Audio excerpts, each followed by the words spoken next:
llamado la meditación de esta tarde Reflexiones al pie de la cruz. Reflexiones al pie de la cruz. Hay una canción que me gusta mucho que se llama precisamente At the Cross. Es al pie de la cruz y entre paréntesis le llama El amor corrió de rojo. El amor corrió de rojo. Y esa canción dice más o menos algo así. Hay un lugar donde la misericordia reina y nunca muere. Hay un lugar donde corrientes de gracia fluyen profunda y ampliamente. Donde todo el amor que yo he encontrado corre como un diluvio, desciende como un diluvio. Y luego dice el coro, en la cruz yo rindo mi vida. Estoy asombrado contigo. Estoy asombrado contigo. Donde el amor corrió de rojo y mi pecado fue limpiado y hecho blanco. Todo te lo debo a ti. Todo te lo debo a ti, Jesús. Hay un lugar donde el pecado y la vergüenza son impotentes. Donde mi corazón tiene paz con Dios y perdón. Donde todo el amor que yo he encontrado fluye como un diluvio, desciende como un diluvio. Y luego el puente de esta canción dice, allí está mi esperanza que he encontrado. Aquí en Tierra Santa. Como estar al pie de la cruz es estar en Tierra Santa. Dice, aquí me postro. Aquí con brazos ampliamente abiertos, aquí tu Señor, salvaste mi vida y yo me postro ante ti. ¿Qué canción? Y creo que expresa de una manera u otra la experiencia de todos nosotros que hemos venido aquí a recordar lo que Cristo hizo por nosotros. Porque todos nosotros fuimos a esa cruz. Llegamos quizás de diversas maneras, pero nos vimos en esa cruz. Y vimos a Jesús. Y vimos el significado de su muerte en la cruz. Y abrazamos por la fe a Jesús. Pero cuando venimos a la cena del Señor, nosotros venimos, por así decirlo, a hacer una visita fresca nuevamente al pie de la cruz.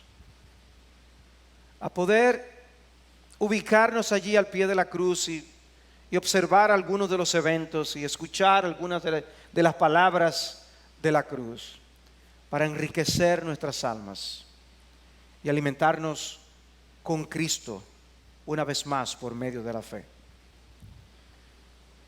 Y quisiera acudir a varios textos que aparecen en los evangelios relacionados con la crucifixión y reflexionar en ellos. Son reflexiones al pie de la cruz.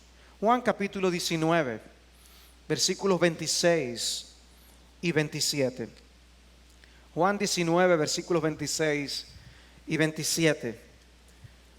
Dice, cuando Jesús vio a su madre y al discípulo a quien él amaba que estaba allí cerca, dijo a su madre, mujer, he ahí tu hijo. Después dijo al discípulo, he ahí tu madre.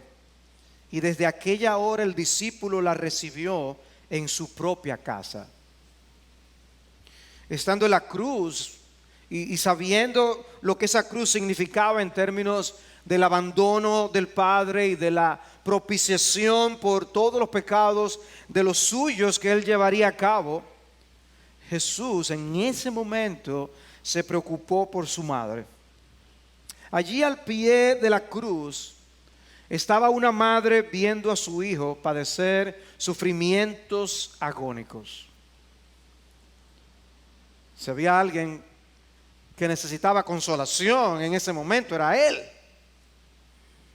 Y sin embargo, él está tomando medidas para asegurar el cuidado de su madre.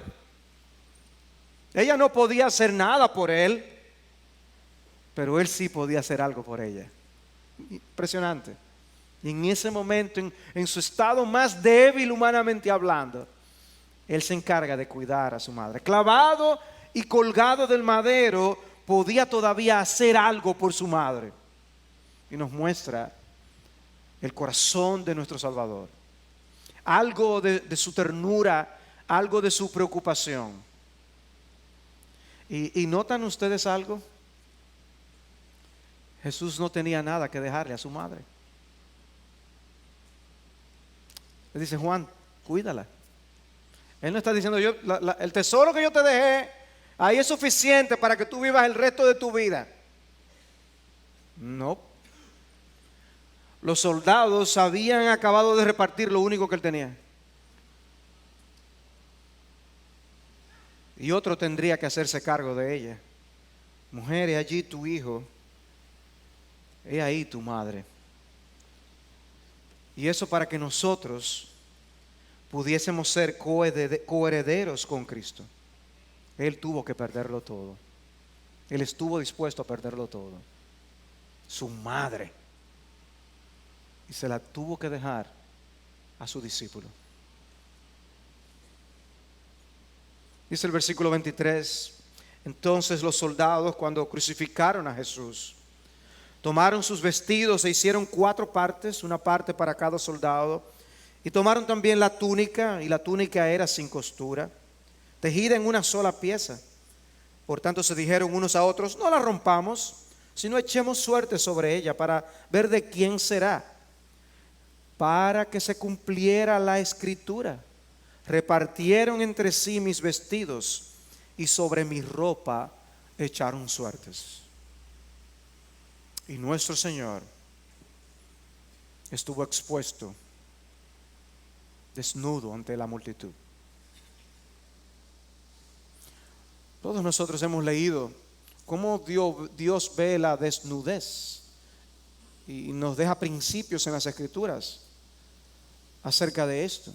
Recordemos el caso de Noé, cuando embriagado 2 de sus hijos tienen que venir y cubrirle e ir de espaldas para no ver la desnudez de su padre.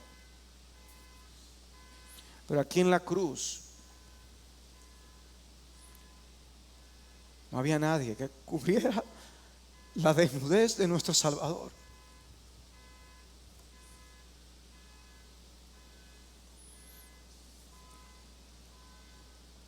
El Señor, que hizo vestiduras de pieles para cubrir a Adán y a Eva después de haber pecado, quedó expuesto, avergonzado y humillado ante la multitud.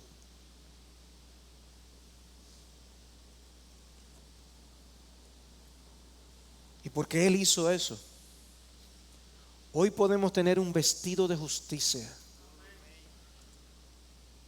con el cual podemos comparecer ante Cristo en el día del juicio y ser salvos.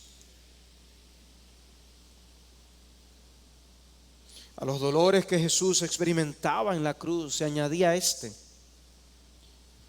dolor de su madre por la espada que estaba atravesando su alma. Ni siquiera pudo tener una despedida normal, como muchos tienen la oportunidad de tener con sus familiares. Una despedida normal es difícil de por sí. Una despedida como esta debió ser difícil en extremo. Jesús estaba obrando en la cruz la solución al gran problema del pecado que hoy nos hace tener que despedirnos de seres queridos. Y Él mismo experimentó el dolor de la separación familiar. Pero era necesario que nuestro Señor pasara por esa experiencia. El hijo que ella estaba perdiendo estaba a punto de sellar su obra de salvación, porque ese hijo era también su Salvador. Y era una separación temporal para garantizar el que luego estarían juntos por toda la eternidad. Pero era una separación. Ese dolor se añadía a lo que Él estaba experimentando en la cruz. Y hermanos, qué bendición es cuando los lazos que nos unen a nuestros familiares son más que lazos de sangre. Cuando son lazos espirituales que nos hacen pertenecer juntos a la familia de Dios. Eso es una bendición. Porque sabemos que eso es un hasta luego. Esa es la realidad. Vemos también la bendición de pertenecer a la familia de Dios aún en este mundo. Porque el Señor pudo dejar a su madre, a Juan. Sabemos que otros hermanos del Señor estaban vivos, porque tenemos aún las epístolas de Santiago y de Judas, hermanos del Señor. Pero el Señor estaba contando aquí con Juan. Y nos podemos imaginar que el apóstol del amor debió de cuidar muy bien a María. Pero son elementos que ocurrieron mientras nuestro Señor estaba en la cruz y que le imprimen un significado a lo que estaba sucediendo.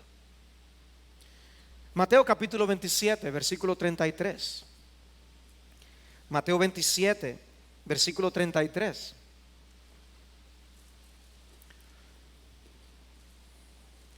Dice, cuando llegaron a un lugar llamado Gólgota, que significa lugar de la calavera, le dieron a beber vino mezclado con miel, pero después de probarlo, no lo quiso beber. La muerte por crucifixión era una de las muertes más terribles. El sufrimiento y los dolores eran inmensos, y por esa razón daban cierto anestésico a los crucificados. Los romanos querían ser un poco humanitarios en medio de la crueldad de lo que era crucificar a alguien. Y le dieron al Señor de este anestésico. Pero cuando el Señor lo probó, no se la quiso beber la bebida. Nuestro sustituto no quería que nada le impidiera de estar plenamente consciente a la hora de sustituir a los suyos como sacrificio. Hay algunas personas que para subir a los aviones tienen que embriagarse o toman algunos medicamentos. Es como que quieren hacer que eso sea una experiencia que ellos ni se recuerden que sucedió. Salir de un sitio y encontrarse en el otro. Nuestro Señor no quería nada que mitigara el sufrimiento en la cruz. Nada que mitigara su dolor. Y era obviamente algo físico, algo para sus dolores físicos. No contempla siquiera el dolor de su alma.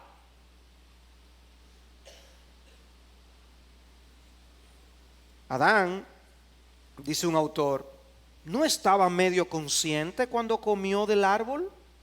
En contra de su mejor juicio pecó con todo su ser y mente. Y es por esto que el segundo Adán tenía que entrar en las agonías de la cruz y de la muerte plenamente consciente. Si tomaba la copa que se le estaba ofreciendo, entonces no podía salvar al pecador. Debía hacer el pago de manera consciente, no sea que la justicia de Dios no fuese aplacada. Y nosotros también hemos pecado con conocimiento, hemos pecado voluntariamente. No pecamos estando medio alertas. Pecamos con conocimiento de causa, con plena conciencia. Y la justicia exige que el precio por nuestro pecado sea dado con plena conciencia igualmente. Cristo quiso voluntariamente estar consciente de lo que Él estaba haciendo por ti y por mí en la cruz. No podía haber ninguna provisión que aliviara su dolor. Dios es tan justo y perfecto que Él no puede suavizar las demandas de su justicia.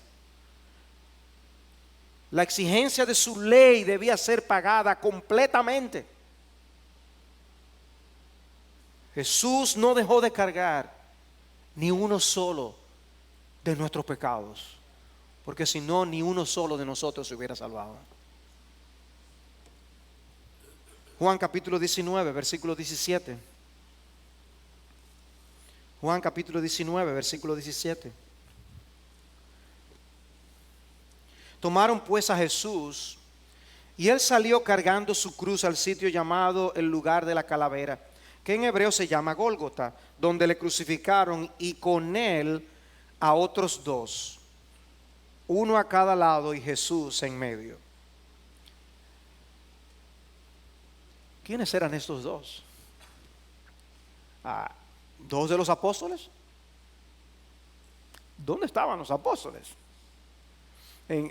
Sabemos lo que ocurría en ocasiones, ¿no? Que los apóstoles manifestaban su bravuconada. Señor, yo voy a estar ahí. Si algo te pasa, yo voy a estar ahí contigo. Y si hay que morir contigo, yo muero contigo. ¿Acaso eran algunos de ellos? No, no eran ellos. No era ninguno de sus discípulos. Lo que encontramos aquí son dos ladrones, dos criminales. Dice Isaías, y fue contado con los transgresores. 1, 2 y 3. 3 transgresores. ¿Cuántos criminales estaban viendo? Nosotros sabemos que solo habían 2, pero para la multitud eran 3. Y Jesús era el peor de ellos, el que estaba en el medio, el cabecilla. En vida se mezcló con los pecadores y murió entre pecadores. Su misión tenía que ver precisamente con ellos. Su misión tenía que ver precisamente con aquellos que han transgredido la ley del soberano, su Padre Celestial. Y allí estaba Jesús confundido entre dos ladrones.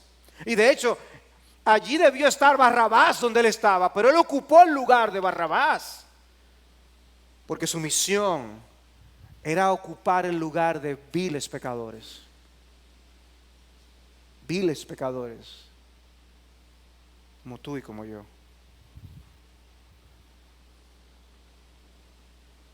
Pero aún allí en la cruz podemos ver que las cosas que nos unen aquí en la tierra no necesariamente nos unirán en la eternidad.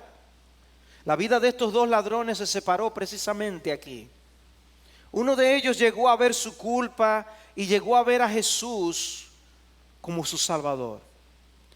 El otro permaneció inconsciente de lo que realmente era su culpa y de la identidad del que estaba en medio de ellos. Hasta ese punto ambos podían haber vivido exactamente igual, pero uno iba a estar en el paraíso y el otro iba a una condenación eterna. Y la diferencia la hizo la admisión de culpa y el reconocimiento de que la solución estaba justamente en medio de ellos. Allí se diferenciaron los dos. Pueden ser la vida de dos criminales y uno termina en la gloria y el otro en el infierno. Y la diferencia la hace Jesús. O que la diferencia la haga Jesús en tu vida. O que tú no tengas que enfrentar con tus crímenes ante el Dios del cielo, a tu juez Jesucristo. O que hoy tú confíes en Jesucristo para la salvación de tu alma. Mateo capítulo 27, versículo 45. Mateo 27, 45. Y desde la hora sexta hubo oscuridad sobre toda la tierra hasta la hora novena. Y alrededor de la hora novena Jesús exclamó a gran voz diciendo: Elí, Elí, lema sabactani. Esto es, Dios mío, ¿por qué me has abandonado? Dice un autor, el mismo Dios que hizo el sol y que llamó a la luz día, ahora hizo que el día fuera noche. Jesús debe pagar en tinieblas por los pecados del mundo. Tinieblas en la tierra en medio del día. El creyente es capaz de cantar aún en los escenarios más oscuros, como Pablo y Silas podían cantar himnos estando en un calabozo. El Espíritu de Dios puede darnos gozo en medio de las tinieblas. Pero en el caso de la cruz, Esas tinieblas hablaban de algo más. Hablaban de abandono, hablaban de rechazo. Era como si el padre estuviera desconociendo o desheredando al hijo. Ese no es mi hijo. Dios mío, ¿por qué me has abandonado? No había razón para que él estuviera en ese lugar. ¿Por qué?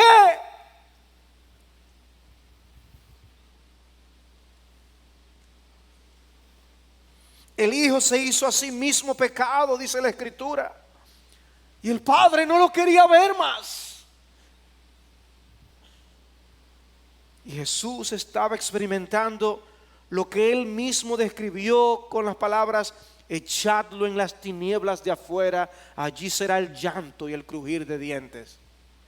Así mismo describió Jesús lo que es ser separado de Dios. Y él estaba viviendo esto. ¿Recuerdan la aflicción de Pablo cuando él fue dejado solo por sus amigos? Le decía: pero el Señor estuvo a mi lado. Pero Cristo dijo: ¿por qué me has abandonado?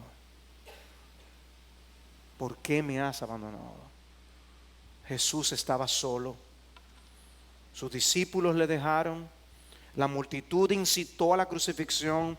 No hubo nadie que se compadeciese. Y aún eso estaba profetizado en un salmo mesiánico, el Salmo 69. Dice en el versículo 20: la afrenta ha quebrantado mi corazón y estoy enfermo. Esperé compasión, pero no la hubo. Busqué consoladores, pero no los hallé.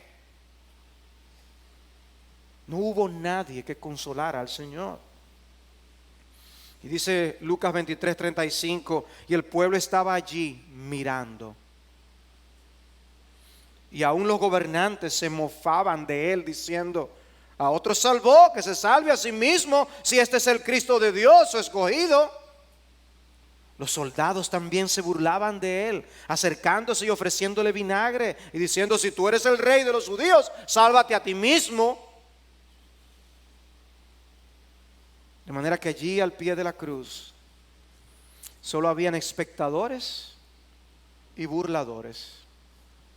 En lugar de aliviar su carga, la presencia de estas personas la hacía más pesada. La multitud estaba completamente ajena a la realidad de lo que estaba sucediendo en aquel lugar. Y así hay personas que pasan por esta vida como meros espectadores de lo que ocurrió en la cruz hace 2000 años. Otros son burladores. Otros se burlan, cristianismo. ¿Y tú crees todavía en esas fantasías? Burladores.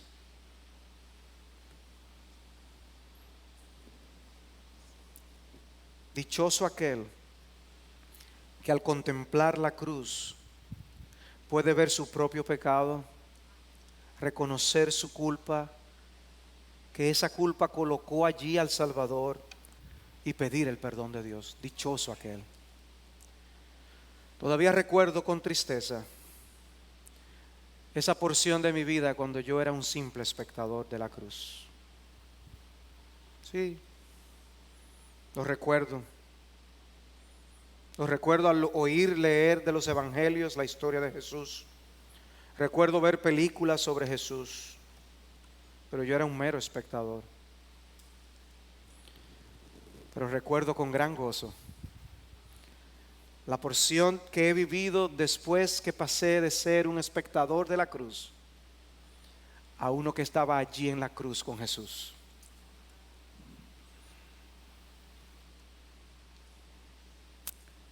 La bendición que fue entender por primera vez cuánto lo que Él estaba haciendo tenía que ver conmigo.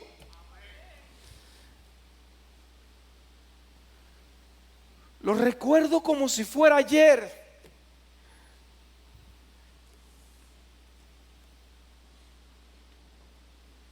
¿Cómo no lo había visto antes? Pero Dios en su misericordia abrió los ojos. para contemplar la gloria de la cruz, para poder comprender qué era lo que estaba sucediendo en ese lugar, el significado de lo que estaba ocurriendo allí.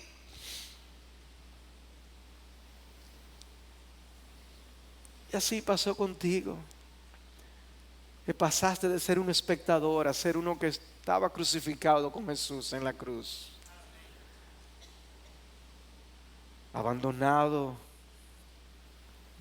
de los suyos, abandonado por los hombres, pero para colmo abandonado por su Padre. En la cruz Jesús fue abandonado por su Padre. En ese momento cargó con la culpa de todo su pueblo. Y si solo cada uno de nosotros piensa en los pecados que cada uno cometió contra Dios, en cada una de las transgresiones que cada uno ha cometido, se hace pesada la carga que vemos que Jesús tuvo que cargar. Pero si pensamos que no era solamente con los tuyos, sino con cada uno de los pecados de cada uno de los suyos, de cada época, qué inmensa carga cargó nuestro Señor en la cruz. Cuántos pecados cargó en la cruz. Y Dios, que es muy justo para ver el mal, le dio las espaldas a su Hijo. Dios mío, ¿por qué me has abandonado? Jesús estaba realmente abandonado. El cielo cerró los ojos. Dice un autor: sabemos por la historia del huerto de Getsemaní que él era un hombre común y corriente. Estuvo tan oprimido y presionado que luchó en el polvo como un gusano. Buscó apoyo en sus discípulos, pero no pudieron velar con él siquiera una hora. Un ángel vino del cielo para fortalecerle, pero en el Gólgota Dios no envió a ningún ángel que le ayudara. Fue abandonado por Dios en todo sentido. El cielo estaba cerrado para él y Dios el Padre no quería nada que ver con él. Cuando Dios abandona al hombre a su suerte en todas las cosas, las realidades del infierno son aterradoras. Y lo que Cristo experimentó en la cruz del Calvario fue tu infierno y el mío. Me hacen sentido entonces las palabras de Juan 19:28. Después de esto, sabiendo Jesús que todo se había ya consumado, para que se cumpliera la escritura, dijo: tengo sed. Había allí una vasija llena de vinagre. Colocaron pues una esponja empapada del vinagre en una rama de hisopo y se la acercaron a la boca. Ni siquiera pudo saciar esa sed en agua que tú y yo podemos alcanzar para saciar nuestra sed.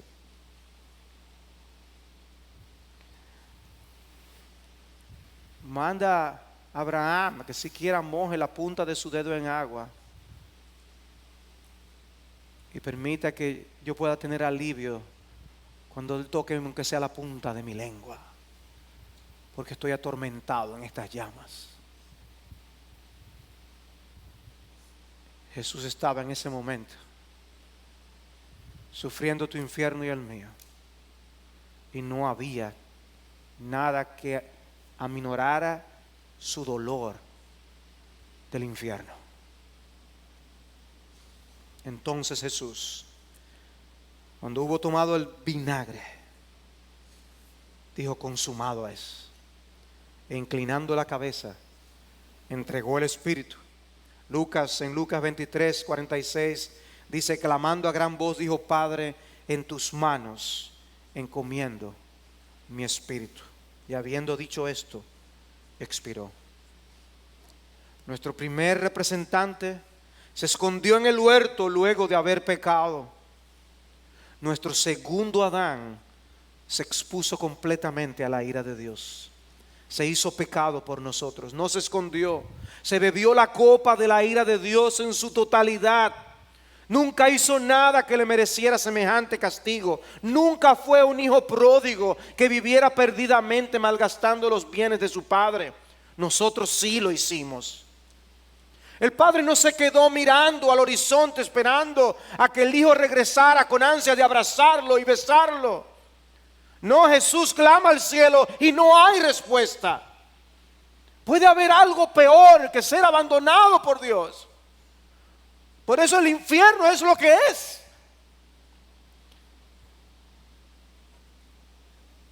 Separados eternamente de la presencia de Dios. Y lo que Cristo experimentó en la cruz fue el equivalente de eso. Consumado es. La misión ha sido cumplida. La cruz se convirtió en el trono. El rey había vencido. Y 3 días después se levantaría de la muerte, venciendo la muerte y al príncipe de la muerte, que es el diablo. Y el hijo entonces regresaría a la casa de su padre, habiendo sido obediente en vida y en muerte.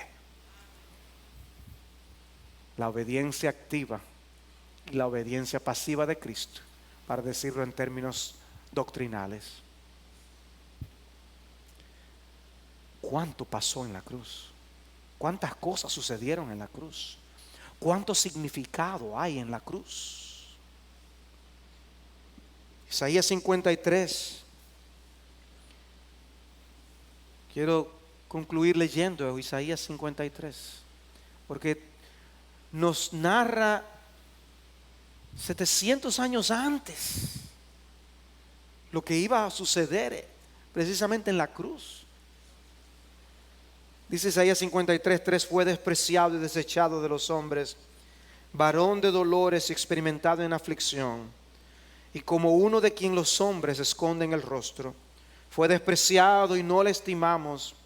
Ciertamente Él llevó nuestras enfermedades y cargó con nuestros dolores. Con todo, nosotros le tuvimos por azotado, por herido de Dios y afligido. Mas Él fue herido por nuestras transgresiones, molido por nuestras iniquidades. El castigo por nuestra paz cayó sobre Él, y por sus heridas hemos sido sanados. Todos nosotros nos descarriamos como ovejas, nos apartamos cada cual por su camino, pero el Señor hizo que cayera sobre Él la iniquidad de todos nosotros. Fue oprimido y afligido, pero no abrió su boca. Como cordero que es llevado al matadero, y como oveja que ante sus trasquiladores permanece muda, no abrió Él su boca. Por opresión y juicio fue quitado. Y en cuanto a su generación, ¿quién tuvo en cuenta que Él fuera cortado de la tierra de los vivientes por la transgresión de mi pueblo, a quien correspondía la herida? Se dispuso con los impíos su sepultura, pero con el rico fue en su muerte, aunque no había hecho violencia, ni había engaño en su boca. Pero quiso el Señor quebrantarle, sometiéndole a padecimiento. Cuando Él se entregue a sí mismo como ofrenda de expiación, verá a su descendencia, prolongará sus días, y la voluntad del Señor en su mano prosperará. Debido a la angustia de su alma, Él lo verá y quedará satisfecho. Por su conocimiento el justo, mi siervo, justificará a muchos y cargará las iniquidades de ellos. Por tanto, yo le daré parte con los grandes, y con los fuertes repartirá despojos, porque derramó su alma hasta la muerte, y con los transgresores fue contado, llevando Él el pecado de muchos e intercediendo por los transgresores. Hemos ido al pie de la cruz. Al pie de la cruz podemos aprender muchas cosas, pero sobre todo aprendemos que nosotros somos grandes pecadores y que Jesús es un gran Salvador.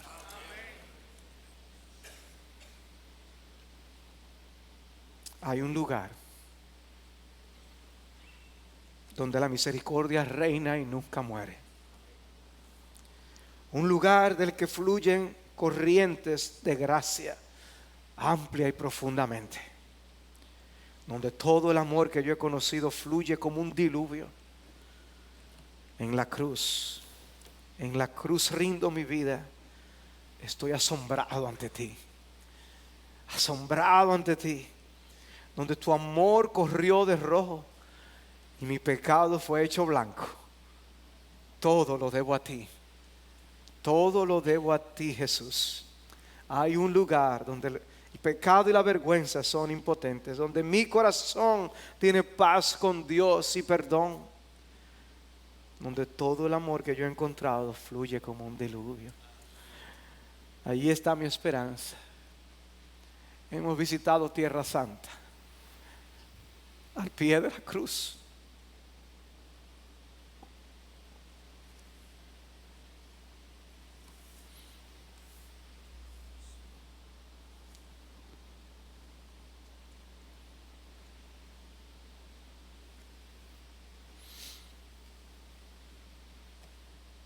Tantas cosas competirán para que nuestras almas estén en otro lugar. Pero exactamente como escuchábamos esta mañana, tenemos que estar en el Evangelio de la cruz, alimentándonos del Evangelio de la cruz, visitando frecuentemente esa cruz. Y cuando venga la tentación, recordar el amor de Dios que entregó a su Hijo por nosotros. Recordar el compromiso que Cristo hizo con nosotros, uniéndose a nosotros eternamente como uno de nuestros hermanos. Y Él nunca te dejará ni te desamparará. Aprendemos eso al pie de la cruz, visitando la cruz. Y la canción termina diciendo: y yo me postro ante ti.